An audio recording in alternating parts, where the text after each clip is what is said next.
우리 다 같이 함께 한 목소리로 우리 본문의 말씀의 내용을 생각하면서 함께 한번 읽어보도록 하겠습니다. 시작.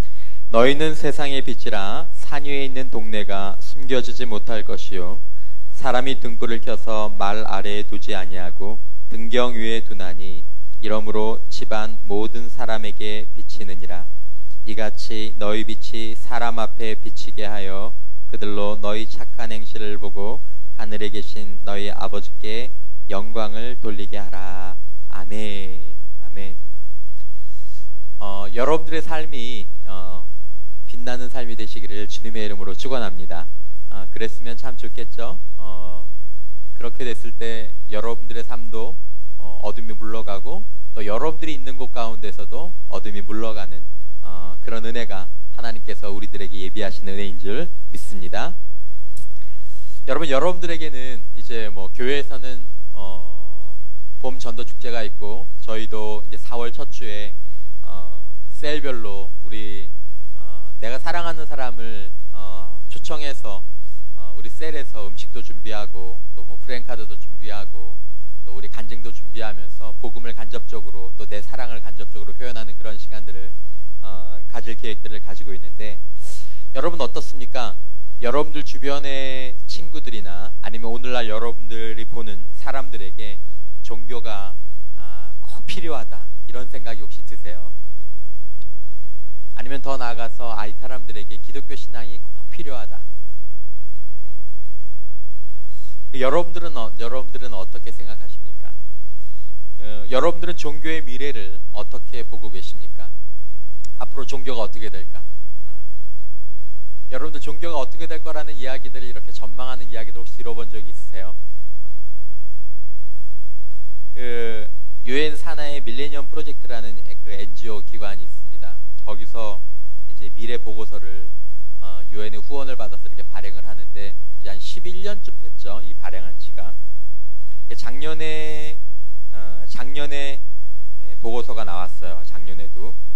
그 전까지는 이제 유엔 미래 보고서 이렇게 나왔는데 작년부터는 세계 미래 보고서라고 해서 2055년이라고 이렇게 나왔습니다. 그러니까 한 30년이나 40년 후에 어떤 일이 또 어떤 사회가 될지를 예측하는 보고서죠. 보고서예요. 2055년이면 몇 살? 50대 후반, 중후반. 실감이 안 나세요? 그런 날이 올게? 안 나죠. 이게 잘 쉽지 않아요. 근데 반드시 여러분들이 살아만 있어준다면 그날이 이제 여러분들에게도 오겠죠. 50대 중후반. 나는 어떤 모습일까? 내 주변의 사회는 어떤 모습일까? 그 보고서를 읽어보면 늘 그런 것처럼 다소 황당해 보이는 그런 이야기들이 있지만 아마 30년 전에 지금 현재 우리가 사는 삶의 모습들을 누군가에게 얘기해줬다면 아마 그 사람들이 진짜 황당했을 거예요.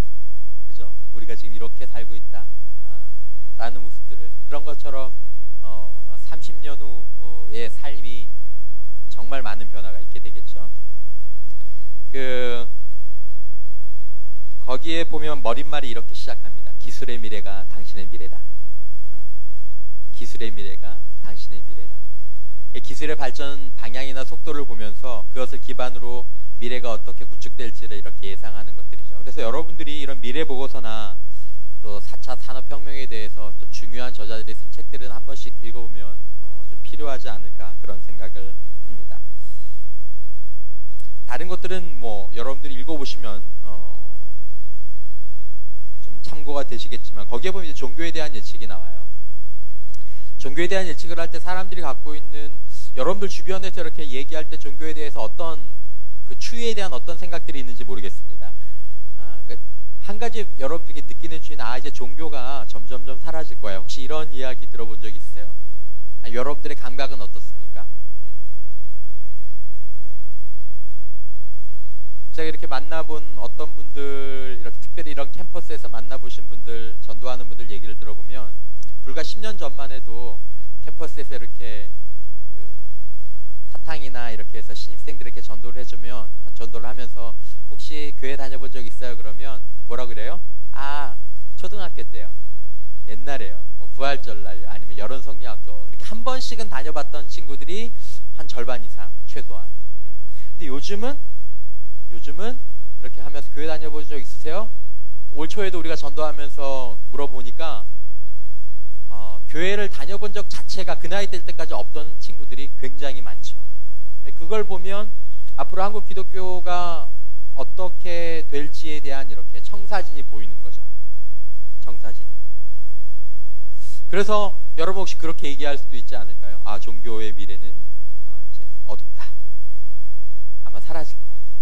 기독교는 없어질 거야.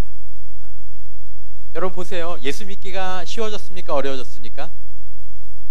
여러 부분에 있어서 몸은 편해졌지만 정신적으로 많이 어려워졌죠. 사람들이 뭐 교회나 이런 곳에 찾아오기보다는 그저 이런저런 곳에서 즐기고 노는 일에 더 많이 관심을 가지고 있는 그런 사회를 우리가 살고 있기 때문에 더 어려워진 것 같아 보이는 것입니다. 세속주의, 물질주의가 이렇게 극에 달할 때 나타나는 현상이죠. 근데 여러분 재밌는 건 그 보고서를 보면 2055년이 되면 기독교 인구는 30억, 이슬람 인구는 한 28억 정도 될 거라고 예측을 하고 있습니다. 그러니까 지금부터 30년이 지나도 2055년 정도가 돼도 여전히 기독교는 전 지구적으로 볼 때는 가장 지배적인 종교가 될 것이라고 파악을 하고 있죠. 그리고 실제로 지금 여러분 서구 사회나 사람들의 정신세계 가운데서 나타나는 경향은 뭐냐면 그 1966년에 비틀즈의 멤버였던 여러분 비틀즈 아세요? 들어보면 봤죠. 이제 리메이크도 많이 하니까.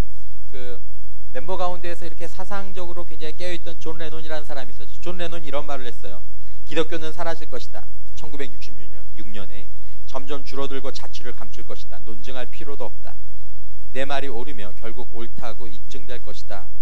이렇게 얘기를 했지만 어느 기점으로 세속주의와 물질주의 가운데서 기독교나 또 종교가 없어질 것 같은 그런 분위기를 겪다가 어느 기점으로 다시 종교와 기독교가 점점 부흥하고 그 수가 점점 늘어나고 있습니다.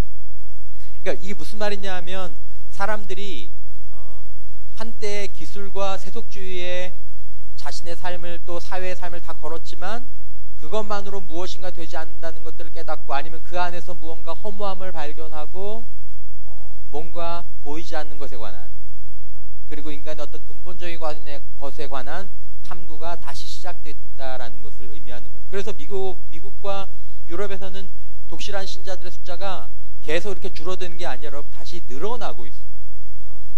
늘어나고 있어요. 아마 우리나라에도 어떤 시기를 지나고 나서 그런 자정의 시간들이 지나고 나면 분명히 줄어들다가 질적으로든 양적으로든 다시 한번 반전하는 그런 계기들을 하나님께서 우리들에게 주시지 않을까 생각합니다. 질문은 이것입니다. 질문은 왜 세속주의가 이렇게 거세게 방해하는데도 종교가 계속 성장하는가? 여러분들이 이 세속주의 사회 가운데서 있으면서도 여러분들이 지난 한 주의 삶을 어떻게 살았는지 모르지만 그래도 왜 여러분들이 완전히 세상적으로 넘어가지 않고 교회에 나와서 예배를 드리고 그리고 뭔가 이곳에 나와서 기도해야 될 필요성들을 느끼면서 이런 삶을 살아가게 되는가? 왜 세속주의가 이렇게 거세게 방해하는데도 종교가 계속 성장하는 이유가 무엇인가? 여러분들은 무엇이라고 생각하십니까? 사람들은 두 가지로 대답합니다. 첫째, 못 배워서 그래. 사람들이 무식해서 종교가 갖고 있는 뭐라 그러죠? 가면 아니면 허위를 몰라서 그래서 믿는 거야 라고 얘기하는 사람도 있고 두 번째는 더 직설적으로 그냥 사람들이 바보라서 그래. 비슷한 얘기지만 근데 정말 그럴까요 여러분? 사람들이 배우지 못해서 아니면 사람들이 바보라서 교회를 나오고 신앙을 찾고 이 좋은 황금 같은 시간에 교회에 모이는 것일까요 여러분? 팀 켈러는 이렇게 대답합니다. 종교가 왜 살아남아서 성장하는지에 대한 두 가지 확실한 답변이 있다. 왜 종교가 계속 살아남아서 성장하는지 두 가지 확실한 답변이 있다. 첫 번째는 많은 사람들이 보기에 세속 이성에는 우리들의 삶을 잘 살아가게 만드는데 꼭 필요한, 얼마나 필요한? 꼭 필요한 뭔가가 빠져 있다라는 것이죠.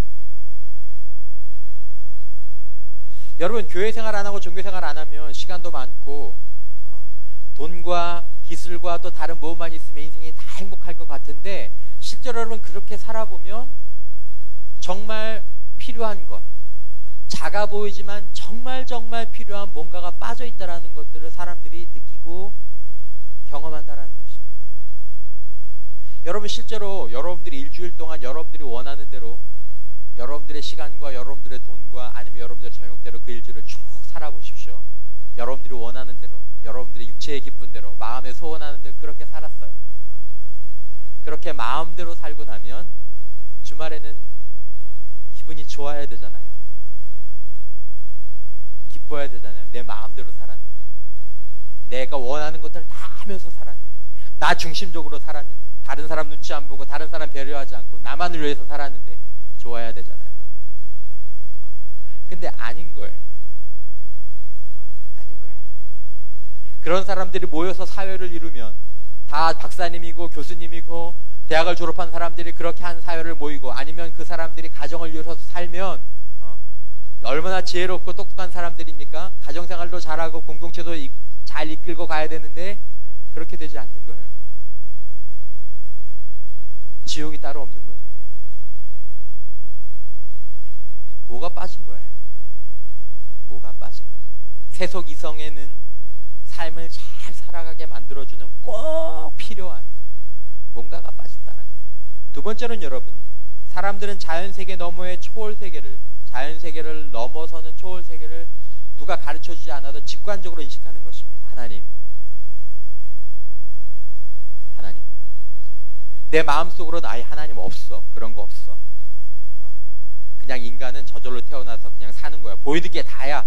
그렇게 듣고 그렇게 사람들이 얘기하지만 사람들의 마음 가운데서는 거룩한 신성이 작용하는 것입니다. 그러니까 사람들이 종교에 귀의하게 되고, 그리고 하나님의 말씀에 반응하게 되는 것이다라는 것입니다. 여러분, 사람이 자기의 인생과 아니면 자기가 사는 사회에서 종교를 삭제시키는 사회가 있습니다. 여러분, 과거 역사를 쭉 보십시오. 어떤 한 인간이 자신의 삶 가운데서 완전히 종교적인 개념을 삭제시켰을 때 그 사람이 어떻게 되는가요?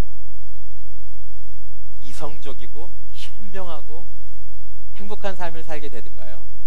여러분, 그렇지 않습니다. 인간성을 잃어버려요. 뿌리가 잘린 나무처럼. 여러분들이 아는 것처럼 종교를 삭제해버린 사회가 어떻게 됩니까? 완전한 자유주의 사회, 사회주의 사회, 완전한 공산주의 사회. 가장 끔찍한 역사가 바로 그곳에서 일어나고 있습니다.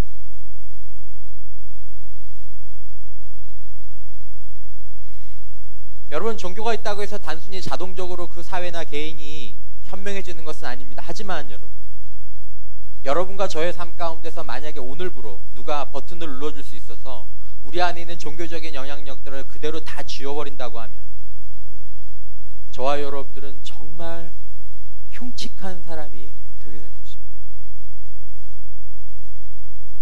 자신의 주장과 자신의 정욕에만 통제를 받는 그런 사람이 된다고 했을 때 우리 삶에서 나타나는 현실들을 오늘날 우리 삶에서 얼마나 많이 봅니까? 요즘 나오는 그런 일들 가운데서 얼마나 많이 봅니까?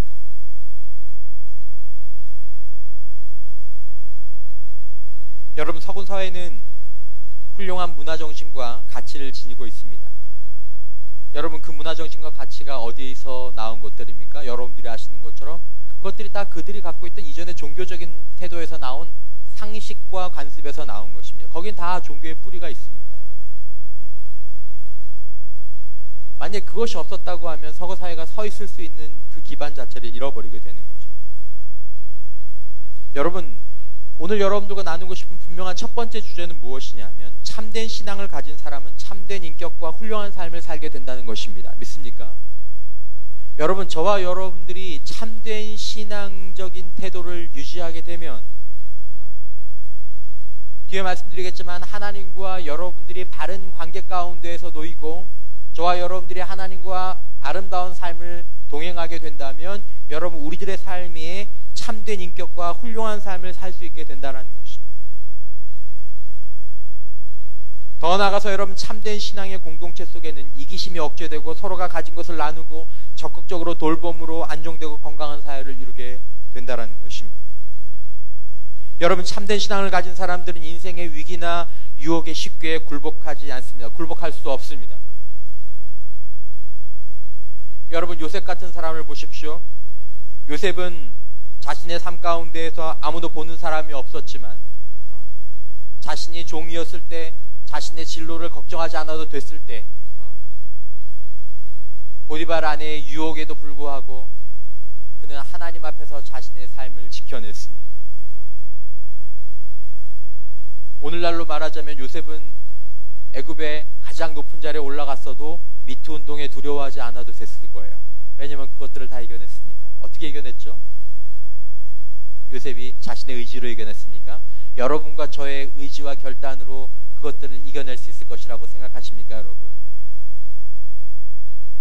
요셉은 하나님을 두려워함으로 지금 이 자리에 계신 하나님을 의식함으로 그것들을 넘어설 수 있었습니다. 여러분 나와 성격에 맞지 않는 아내와 남편을 아니면 나에게 상처를 준 부모님을 아니면 나에게 손해를 끼친 친구들을 여러분 우리는 어떻게 용서할 수 있습니까? 용서할 필요 없습니까? 그냥 갈라서면 됩니까? 그냥 내가 더 밟아버리면 됩니까? 서로 그런 식의 삶을 살아버리면 그 가정과 그 공동체가 어떤 모습이 되겠습니까? 그게 지옥이 되지 않습니까? 갈라지지 않습니까? 여러분 죄인과 죄인이 만나서 하는 결혼입니다. 죄인과 죄인이 만나서 하는 우정의 관계입니다. 죄인과 죄인이 만나서 하는 사회 관계입니다. 거기서 누군가 용서하지 않고 누군가 참지 않고 누군가 기다려주지 않고 누군가 희생하지 않으면 깨어질 수밖에 없는 것입니다. 참된 신앙을 가진 아내나 아니면 참된 신앙을 가진 남편이나 아니면 정말 그들이 아름다워서 참된 신앙을 가진 두 남녀가 만나서 한 가정을 이루게 될 때 그들의 연약함이 걸림돌이 아니라 서로에게 축복이 되고 서로를 견고하게 묶어주는 역할들을 할 수 있게 된다는 것입니다. 신앙의 힘입니다. 신앙의 가치입니다. 신앙이 없었다면 깨어질 수밖에 없는 가정들이 신앙이 있는 어느 한 사람 때문에 하나님을 아는 어느 한 사람 때문에 예수로 사는 어느 한 사람 때문에 그 가정이 회복될 수 있는 은혜가 있게 되는 것입니다.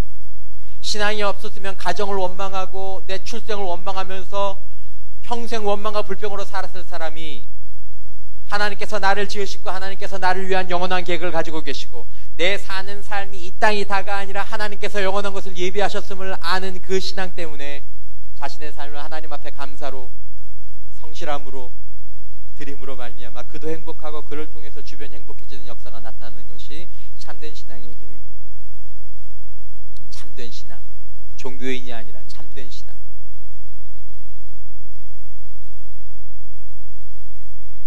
여러분 오늘 본문 마태복음 5장 16절 말씀이 예수님께서 이렇게 말씀하셨습니다. 이같이 너희 빛을 사람 앞에 비치게 하여 그들로 너희 착한 행실을 보고 하늘에 계신 너희 아버지께 영광을 돌리게 하라.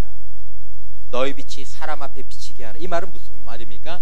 너희 빛이 사람 앞에 비친다. 여러분 빛이 있는데 지금 여기에 빛이 있는데 제가 제 핸드폰에 있는 손전등 앱을 켜서 딱 비치면 그게 티가 나겠습니까? 안 나겠습니까?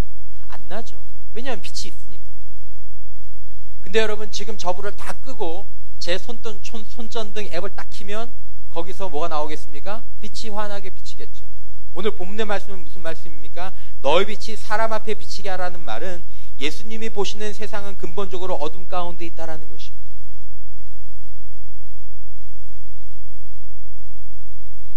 여러분 죄로 인해서 인간은 하나님을 잃어버리고 자신이 하나님을 되어서 사는 삶입니다. 그것이 어둠의 삶이다라는 것입니다. 오늘 우리가 보는 어둠의 삶입니다.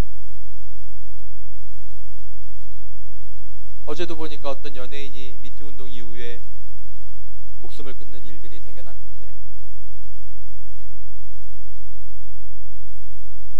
여러분 왜 그런 이해할 수 없는 일들이 생겨납니까? 너무 모순적이지 않습니까? 자기가 저지르고 자기가 부인하고 자기가 죽고 여러분. 그러니까 마음이 완전히 깨진 거예요, 우리가 여러분. 어둠 속에 있을 땐 여러분 사람들은 깨어진 삶을 삽니다. 깨어진 삶을 산다는 건 이중적인 삶을 산다라는 뜻입니다. 내가 원하지 않는 삶을 산다라는 것입니다. 여기서는 이런 모습이지만 저기서는 저런 모습으로 산다라는 것입니다. 그것이 어둠이 의미하는 것입니다. 왜 그런 어둠이 찾아왔습니까? 그 인생의 주인이 하나님이 되시지 못하고, 첫 번째로는, 두 번째로는 그가 예수로 사는 것이 아니라 자기 자신의 힘으로 사는 삶이 되었을 때 그런 현상들이 나타나게 되는 것입니다. 로마서 3장 23절에 모든 사람이 죄를 범하였으며 하나님의 영광에 이르지 못하더니,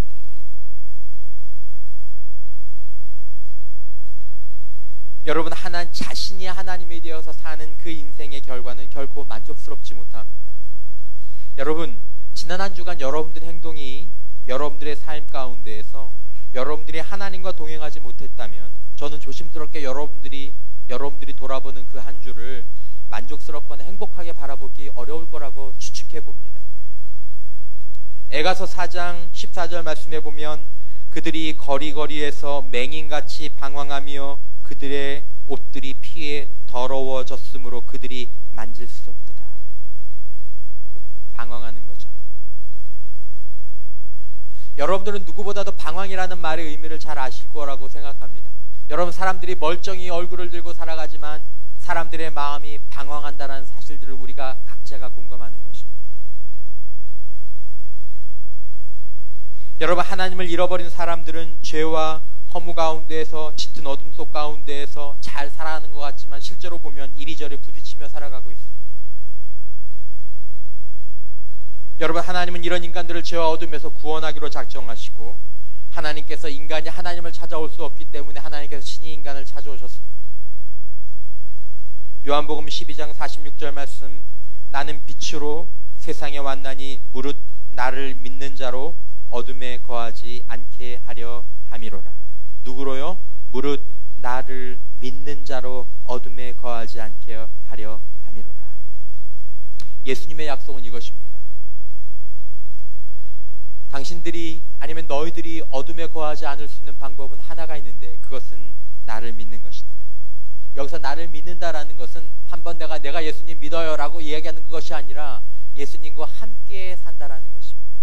너희가 나와 함께 살면, 너희가 나를 통해서 하나님과 올바른 관계를 회복하면 너희가 다시는 어둠에 다니지 않게 될 것이다. 여러분 이 말씀은 저와 여러분들 향한 초청이고 저와 여러분들 향한 도전입니다. 우리가 그리스도를 믿고 하나님의 자녀로서 우리가 신분을 가지고 있지만 여전히 한 주의 삶을 살면서는 예수님을 믿으면서 산 것이 아니라 나를 믿으면서 살았고 하나님을 하나님 되시게 하지 않고 내가 나의 정욕과 탐심을 하나님 되게 하면서 살았기 때문에 어둠 속에서 살았던 사람들에게 우리에게 먼저 하시는 하나님의 말씀이다. 너희는 나를 믿느냐? 너희는 나를 믿고 살았느냐? 너의 삶이 어둠에 있지 않느냐?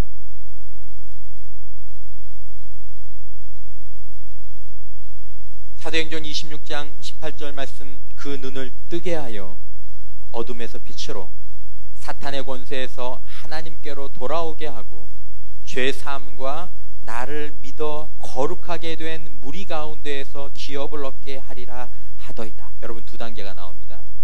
죄 사함과 나를 믿어 거룩하게 된 무리 가운데. 여러분 거룩한 삶이 빛된 삶이고 그 빛된 삶 안에 생명과 평안과 기쁨과 능력이 있는 줄 믿으시기를 바랍니다. 여러분 우리가 기독교인이라는 종교적인 타이틀을 갖고 있지만 여러분들과 제가 주님을 믿는 삶, 주님과 동행하는 삶을 살지 않으면 우리들의 삶 가운데에서도 어둠이 영향을 주게 되는 것입니다.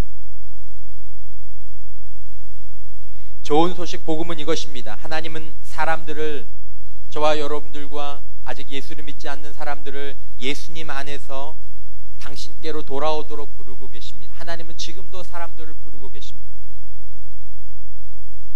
여러분 모든 어둠은 죄에서 시작되었습니다. 죄란 하나님과의 관계를 거부하는 것입니다. 하나님과 관계없는 삶을 사는 것입니다. 하나님이 아니라 내가 하나님 된 삶을 사는 것입니다. 여러분, 지금 여러분들의 인생 가운데서 누가 하나님 된 역할들을 하고 있습니까? 매일매일 여러분들의 하나님은 누구십니까, 여러분? 그저 어려울 때 도와달라고 구하는 그 하나님 말고 여러분들의 삶 가운데서 여러분들의 삶을 우선하여서 지배하시고 다스리시는 분이 누구시냐라는 것입니다. 여러분, 하나님과의 관계가 회복되면 어둠의 문제도 해결되는 것입니다. 여러분, 우리 안에 어둠이 있습니다. 여러분들의 어둠은 무엇입니까? 우울입니까? 좌절입니까? 열등감입니까? 상처입니까? 아니면 음란한 죄들입니까? 아니면 중독적인 습관입니까? 여러분들과 저의 이 어둠이 해결되기 위한 첫 번째 조건은 뭐냐면 하나님과의 관계가 예수 안에서 바르게 회복되고 유지되는 것입니다. 여러분, 하나님과의 관계를 회복하셨습니까? 예수 안에서 하나님과의 관계를 회복하셨습니까? 그리고 그 회복된 관계를 여러분들의 삶 가운데서 살아가시고 있습니까? 그 관계를 누리면서 살아가고 계십니까? 그 관계를 붙잡고 살아가고 계십니까? 그래야 우리 인생 가운데서 어둠이 사라지는 것입니다. 여러분, 분명히 예수님은 우리가 잘 아는 요한복음 10장 10절의 말씀처럼 도둑이 오는 것은 도둑질하고 죽이고 멸망시키려는 것뿐이요 내가 온 것은 양으로 생명을 얻게 하고 더 뭐하게? 풍성히 얻게 하려는 것이다. 여러분, 예수님은 우리를 힘들게 하기 위해서 이 땅에 오신 분이 아닙니다. 예수님은 우리를 족쇄에 메어두기 위해서 이 땅에 오신 분이 아닙니다. 예수님은 우리에게 생명을 주시고 빛을 주시고 그것도 조금만 주시는 것이 아니라 흘러넘치게 풍성하게 주시기 위해서 이 땅에 오신 분이 예수님이십니다. 우리가 예수님으로 인해서 그리고 예수님으로 우리 안에 계신 성령님을 통해서 예수님으로 우리는 죽고 예수님으로 살아갈 때 우리는 하나님의 자녀답게 살아갈 수 있습니다. 여러분, 이렇게 우리가 어둠의 자녀에서 빛의 자녀로 살아갈 특권들이 우리 안에 있다라는 것입니다. 데살로니가전서 5장 5절 말씀에 너희는 다 빛의 아들이요 낮의 아들이라 우리가 밤이나 어둠에 속하지 아니하였다라고 말씀하고 있습니다. 여러분, 우리가 하나님의 자녀된 신분을 가지고 있지만 하나님의 자녀된 삶을 살면서 하나님의 자녀된 삶을 누리는 여러분들 되시기를 주님의 이름으로 축원합니다. 그러므로 지금 이곳에 앉아있는 여러분들의 관심은 나는 하나님의 자녀인데 내 인생 가운데서 어떻게 하나님의 자녀답게 살아갈 수 있는가? 내 힘으로는 안 되는데, 내 의지로는 안 되는데, 내 결심으로는 안 되는데, 주님께서 우리들에게 가르쳐 주시는 교훈입니다. 여러분, 하나님의 말씀에 순종하는 삶을 살면 우리들의 삶 가운데 참된 평안이 있습니다. 그것뿐입니다. 그게 우선입니다. 여러분들의 돈보다, 여러분들의 학점보다, 여러분들이 좋아하는 사람보다 여러분들이 정말 평안하려면 저와 여러분들과 하나님과의 관계, 하나님의 말씀과 우리와의 관계가 제일 첫 번째 부분이다라는 것입니다. 구약 성경의 전도자는 이렇게 말했습니다. 전도서 6장 3절에 사람이 비록 100명의 자녀를 낳고 또 장수하여 사는 날이 많을지라도 그의 영혼은 그러한 행복으로 만족하지 못하고 또 그가 안장되지 못하면 나는 이르기를 낙태된 자가 그보다 낫다 하나니. 우리말 성경으로 제가 다시 읽어보겠습니다. 사람이 100명의 자녀를 두고 장수할 수 있지만 그가 아무리 오래 살아도 그 영혼이 평안함을 누리지 못하고 제대로 묻히지도 못한다면 차라리 사사나가 그보다 더 낫다. 여러분들의 영혼은 평안함을 누리고 계십니까? 여러분들은 좋은 대학을 다니십니다. 돈도 있습니다. 얼굴도 예뻐요. 젊습니다. 그러나 여러분들이 그렇게 사셔도 영혼의 평안함을 누리지 못하면, 제대로 묻히지도 못한다면 차라리 태어나지 않은, 태어나다 죽은, 엄마 뱃속에서 죽은 사사나가 더 낫다는 것입니다. 여러분, 인간의 행복은 부귀와 장수 같은 조건에 달려있지 않습니다. 우리는 조금 더 깊은 눈을 지녀야 된다고 생각합니다. 여러분, 무엇이 사람을 행복하게 해주는지 보십시오. 내 안에 빛이 밝아야 합니다. 내 안에 어둠이 물러가야 합니다. 그리스도인이 먼저 이 행복을 누리며 살아가야 한다는 것입니다. 내가 그 행복을 누리며 살아갈 때 세상의 불행이라는 그 어둠에 우리 그리스도인의 행복이라는 빛이 비추어져야 한다는 것입니다. 여러분들에게 이것이 소원함이 될 수 있기를 주님의 이름으로 축원합니다. 하나님, 우리 집은 어둡거든요. 하나님, 내 친구들은 어둡거든요. 근데 하나님, 저도 어둡습니다. 근데요 하나님, 제가 주님 안에서 제 안에 빛이 밝아져서 제 어둠이 물러가고 저의 행복이 다른 사람들에게 하나의 빛이 될 수 있기를 소원합니다. 여러분, 이런 삶은 어떻게 찾아옵니까? 이것은 저절로 이루어지는 것이 아니라 우리가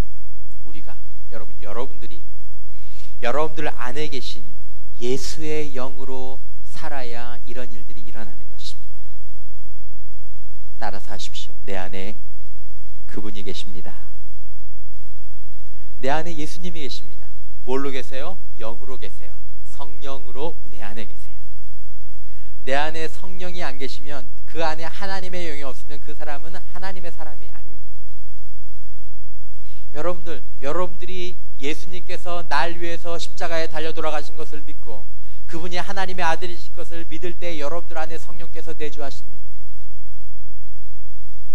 여러분들이 여러분들 안에 있는, 여러분들의 삶에 있는 어둠을 물리치기를 진심으로 원한다면 여러분들은 여러분들의 자아를 그분 앞에 드려야 합니다. 성령님께 드려야 합니다. 하나님께 드려야 합니다. 하나님, 제 자아를 성령님께 드립니다.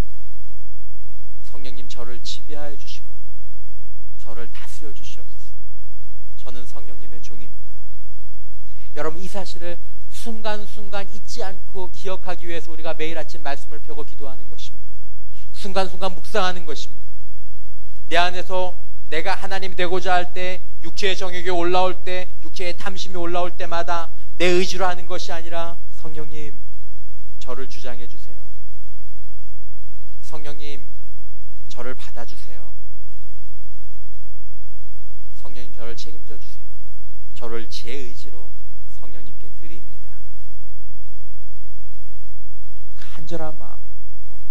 그 싸움이 그리스도인에게 있는 싸움입니다. 여러분들이 싸워야 될 싸움은 여러분들이 죄와 싸우는 싸움이 아니라 여러분들 안에 계시는 성령님께 여러분들 자신을 드리는 싸움입니다. 우리는 드리기 싫거든요.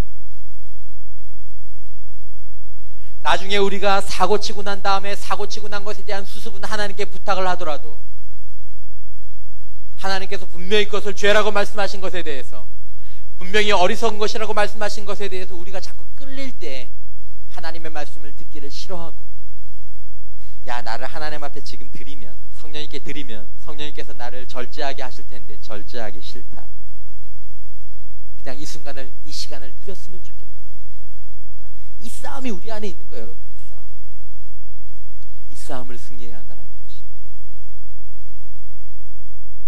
나는 이런 사람이야, 나는 원래 이런 사람이야. 여러분, 이것을 계속 여러분들이 주장하기를 원합니까? 여러분, 그것도 교만한 것입니다. 그 삶을 계속한다면 여러분들의 어두움은 그냥 남아있을 것입니다. 자신의 어둠도 처리하지 못한 사람이 다른 사람들에게 빛이 되기가 어렵습니다. 한 번만 따라서 해주십시오. 하나님의 영으로 살면서 하나님의 말씀을 따라 삽시다. 여러분, 이것이 우리가 참된 행복의 길을, 행복의 레일을 따라 사는 것입니다. 여러분, 행복에는 길이 있습니다. 여기서 서울 가는 길에도 길이 있잖아요. KTX도 길이 있잖아요. 여러분, 그 길을 따라가는 것이 구속입니까? 아닙니다. 여러분, 그 길을 따라가는 것은 자유인 줄 믿습니다. 하나님의 말씀을 따라 사는 것은 구속이 아니라 여러분, 자유의 길입니다. 이것을 저와 여러분들이 착각해서는 안 된다는 것입니다. 여러분들과 제가 내 마음대로 사는 것이 자유인 것 같지만 여러분, 그것은 마치 KTX가 이 노선에서 이탈하는 것과 같은 것입니다. 고속도로를 달리던 차가 가드레일을 치고 다른 곳으로 뛰어나가는 것과 같은 것이다라는 것입니다. 여러분, 진정한 자유는 진리 안에 있는 줄 믿으시기를 주님의 이름으로 축원합니다. 내가 내 삶을 놓아야 될 진리가 무엇인지를 아는 것이 지혜입니다. 그리고 그 삶을 따라 살 때 여러분과 저의 삶이 죄를 피하게 되고 여러분과 저의 삶 가운데에서 안정과 행복과 평안이 찾아오게 되는 것입니다. 여러분, 다음 한 주 여러분들의 캠퍼스에서 아니면 있는 곳에서 여러분들이 살아나가야 될 때 여러분들이 질문해야 될 것은 무엇입니까? 진리가 무엇이냐라는 것입니다. 내가 원하는 것이 아니라 진리가 무엇이냐라는 것입니다. 하나님의 말씀이 무엇이냐라는 것입니다. 그리고 그것이 결정이 됐으면 하나님께 기도하십시오. 여러분들 안에 계신 성령님께 여러분들 자신을 드리십시오. 그러면 성령님께서 저와 여러분들을 점점점 거룩한 길로 우리들의 삶을 바꾸어 주시는 역사가 나타나게 될 것입니다. 말씀을 매일매일 펴고 읽으십시오. 그 말씀을 통해서 진리가 무엇인지 알게 될 것입니다. 알지도 못하는 사람이 진리에 어떻게 순종할 수 있겠습니까? 말씀을 읽으셔야 합니다. 여러분들 혼자 하시면 안 됩니다. 혼자 하시면 금방 잊어먹습니다. 같이 하십시오. 제가 계속 강조하죠. 여러분들이 이 하루에 아니면 이번 주에 오늘 어떤 말씀을 읽었는데 어떤 것을 깨달았는지, 그리고 더 깊이 나눌 수 있다면 함께 모였을 때 기도하십시오. 나를 위해서 기도해 줄래? 나 요즘 이런 것 때문에 내 마음에 싸움이 있어. 하나님 나를 이렇게 하길 원하시는데 나는 그렇게 하기 싫은 마음이 있어. 나를 성령님께 드리고 싶어. 하나님은 용서하라고 하시는데 용서하기가 힘들어. 하나님은 이 죄를 중단하라고 하시는데 이 죄를 중단하기가 싫어. 내가 나를 하나님께 드리면 되지만 드리는 게 싫어. 이걸 할 수 있도록 기도해줘. 여러분 계속 기도를 하고 말씀을 읽으시면 여러분들과 제 안에서 하나님께서 그런 능력을 키워주시면서 우리로 하여금 죄와 구분된 삶을 살게 하시고 우리들의 삶에서 하나님의 선택을 내리게 하심으로 말미암아 우리들의 삶이 점점 빛나게 하시는 것입니다. 여러분들 인생의 가장 큰 적은 밖에 있지 않습니다. 내 안에 있습니다. 여러분들의 인생이 죽을 것이냐 살 것이냐는 여러분 최근에 애 보는 것처럼 밖에 있는 것이 아니라 여러분들 안에 있습니다. 여러분들이 이기면 죽는 거고 여러분들 안에 계신 성령님이 이기시면 사는 줄 믿으시기를 바랍니다. 여러분, 내 안에 계신 주님이 나를 주장하시면 빛나는 삶으로 살겠지만 내 안에서 내가 나를 주장하게 되면 이제까지 살아왔던 삶을 똑같이 살게 되는 것입니다. 여러분, 우리가 우리의 삶의 주변에 빛나는 삶을 보여주기 위해서 우리들에게 필요한 것은 우리가 먼저 빛이 되는 것입니다. 여러분, 지금 많은 그리스도인들이 그리스도인이라는 타이틀은 가지고 있지만 빛이 되는 삶을 살지 못하는 이유가 있습니다. 그 사람들은 어둠이 덮여진 삶 가운데 있습니다. 희미한 길 가운데 살 수 있습니다. 이유가 무엇입니까? 성경으로 보면 미지근한 삶을 살기 때문에 그렇습니다. 미지근한 삶은 무엇입니까? 명목상으로는 그리스도인인데 하나님 앞에 자신의 삶을 드리지 않는 것입니다. 내 안에서 거하시고 내 안에서 말씀하시는 성령님께 내 자신을 온전히 드리지 않는 것입니다. 내 안에서 내가 하나님이 되는 것입니다. 그러면 미지근한 삶을 사는 것입니다. 자기가 하고 싶은 순종만 하는 것입니다. 그럼 미지근한 삶을 사는 것입니다. 미지근한 삶이 무엇입니까? 예수의 복음과 십자가를 복음을 나누는 것이 내가 하나님의 뜻을 따라 사는 것이 내 인생의 목적이 되는 것이 아니라 나를 위해서 신앙을 이행하려고 할 때 그것이 미지근한 삶이 되는 것입니다.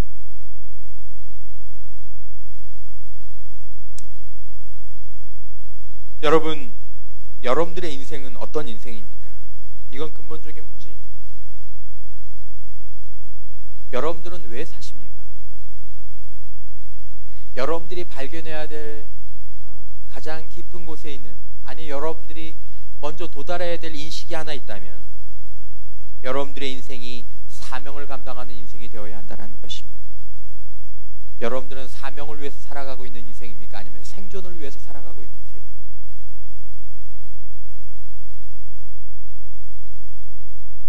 여러분, 여러분들의 마음 가운데에서 여러분들 자신이 예수 안에서 온전한 행복을 누리게 되었을 때 우리들에게는 두 가지 소원이 있어야 합니다. 두 가지 소원. 첫 번째는 하나님, 다른 사람들이 저처럼 예수 믿게 해주십시오. 하나님, 다른 사람들이 저처럼 예수 믿게 해주십시오. 하나님, 제가 부족하지만 그래도 제 친구가, 제 사람이 예수 믿게, 하나님 저는 예수 믿고 이렇게 행복해졌는데, 예수 믿고 이제 죄에서 벗어났는데, 저는 예수 믿고 이제 평안한 삶을 사는데 하나님 예수 믿게 해주십시오. 두 번째는 하나님 저 사람 예수 믿는데 예수 더 잘 믿게 해주십시오. 교회만 왔다 갔다 하는 사람 되지 않게 해주시고 정말로 주님과 동행하는 사람 될 수 있도록 해주십시오. 하나님 저도 그런 사람 되기를 원하고 하나님 내 후배들도 그런 사람 되기를 원하고 내 셀 지체들도 그런 사람 되기를 원합니다. 여러분 바라기는 저와 여러분들 안에 이 확신, 이 소망이 정말 있기를 주님의 이름으로 축복합니다. 여러분들 안에서 예수로 인해서 어둠이 물러간 사람들이 될 수 있기를 주님의 이름으로 축원합니다. 혼자 못합니다. 같이 하는 것입니다. 여러분들이 싫지만 힘들지만 예배 나와서 말씀을 듣고 기도하는 가운데 내가 이렇게 살면 안 되겠구나. 그리고 여러분들이 다시 주님을 볼 때 여러분들의 삶의 빛을 본다면, 내가 나가야 될 길을 바라본다면 여러분들이 길을 찾는 것입니다. 조금씩 길을 옮기는 것입니다. 그리고 그 삶을 계속할 때 여러분들의 삶 가운데서 점점점 빛이 아름답게 빛나지는 것입니다. 여러분, 사도는 우리들에게 이야기합니다. 에베소서 5장 8절 말씀에 너희가 전에는 어두움이더니 이제는 주 안에서 빛이라. 빛의 자녀들처럼 행하라. 봐요. 빛이라. 빛의 자녀들처럼 행하라. 여러분, 이미 빛이 여러분들 안에 있습니다. 주님과 동행하십시오. 여러분들에게 이것이 한 가지 소원이 되시면 충분합니다. 여러분들의 힘으로는 안 됩니다. 주님과 동행하십시오. 주님이 더 커지게 하십시오. 주님 밑으로 들어가십시오. 여러분들이 주의해야 될 것은 딱 한 가지 것밖에 없습니다. 난 주님의 손을 잡고 있나? 놓쳤나? 내 영혼의 의식 가운데서 주님을 의식하고 있는지 아니면 놓쳤는지.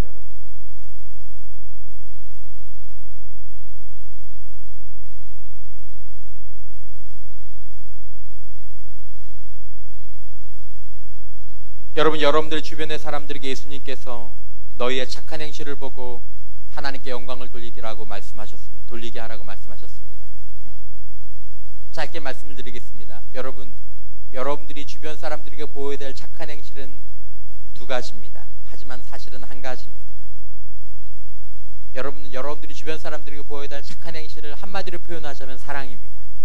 사랑. 사람에게는 사랑이 필요합니다. 첫 번째는 하나님의 사랑이 필요하고 두 번째는 사람의 사랑이 필요합니다. 그럼 우리 주변의 사람들이 우리들에게서 보아야 될 착한 행실은 무엇입니까? 첫 번째로는 여러분 주변의 사람들이 저와 여러분들이 하나님을 사랑하는 것을 보아야 합니다. 쟤는 하나님을 정말 사랑하는구나. 쟤는 하나님을 정말 사랑하는구나. 하나님을 정말 사랑하는구나. 제 이번 주에 신입생들한테 몇 명한테 그런 얘기를 들었습니다. 목사님, 저 이제 왕따예요. 왕따. 왜 왕따야? 저 이제 술 안 먹는다고 공개적으로 얘기해버렸어요. 이제 아무도 안 놀아줘요. 근데 저는 그게 편해요. 어떤 여자애가 오늘 나한테 그런 얘기해요.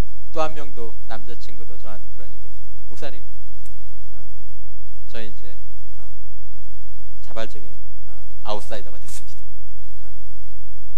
저 이제 교회 다녀 술 안 먹는다 이렇게 딱 얘기해버렸습니다. 그래도 좋은 사람들도 만나고 또 좋은 친구들도 이렇게 사귀게 되었습니다.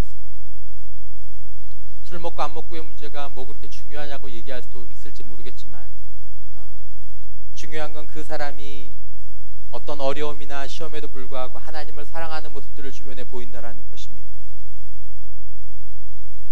그럴 때 사람들이 저 사람은 하나님을 사랑하는 사람이구나 라는 것들을 보게 되는 것입니다.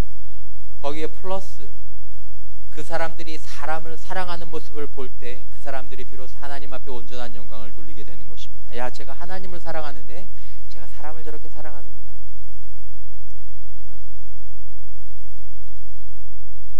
나의 피로를 채워주고 친구가 되어주고 이기심 부리지 않고. 여러분, 대학생활 하는 동안에 제가 알지 못하는 여러 가지 첨예한 이해관계가 있을 거라고 생각합니다. 다른 사람들은 하지 않는 행동을 여러분들이 해야 될지도 모르는 그런 사항들도 있을 거라고 생각합니다. 하지만 여러분들 안에 계신 그리스도의 이름으로 여러분들 안에 계신 성령을 힘입어 사람을 내 몸처럼 사랑하는 은혜가 있게 될 수 있기를 주님의 이름으로 축원합니다. 그러면 그것이 다른 사람들에게 하나님을 영광을 돌리게 하고 그들로 하여금 하나님께로 나아갈 수 있게 하는 통로가 될 것입니다. 여러분, 하나님은 저와 여러분들을 복음의 통로로 부르신 줄 믿습니다. 여러분, 3월 한 달 동안 또 4월 한 달 동안, 아니 여러분들의 인생 가운데에서 여러분들이 하나님의 빛을 어둠 가운데 비출 수 있는 그런 빛 같은 존재들이 될 수 있기를, 또 그런 삶을 소원하는 여러분 되시기를 주님의 이름으로 축원합니다. 먼저는 여러분들이 주님과 동행함으로 여러분들 안에 있는 모든 어둠이 물러가는 은혜가 있기를 주님의 이름으로 축원합니다. 다시 한번 결단할 수 있기를 주님의 이름으로 축원합니다. 주님과 동행하는 저와 여러분들 되시길 주님의 이름으로 축원합니다. 말씀의 레일을 따라가 사는 저와 여러분 되시길 주님의 이름으로 축원합니다. 우리를 보면서 하나님을 사랑하는 모습, 사람을 사랑하는 모습을 다시 한번 주님 안에서 드러내므로 하나님께 영광을 돌리고, 그들로 하여금 우리가 교회 가자, 교회 한번 와줄래? 이렇게 얘기할 때 함께 올 수 있는 좋은, 드문, 어둠 속에서 반짝반짝 빛나는 별과 같은 믿음의 사람들, 빛나는 사람들, 빛의 자녀들 될 수 있기를 주님의 이름으로 축원합니다.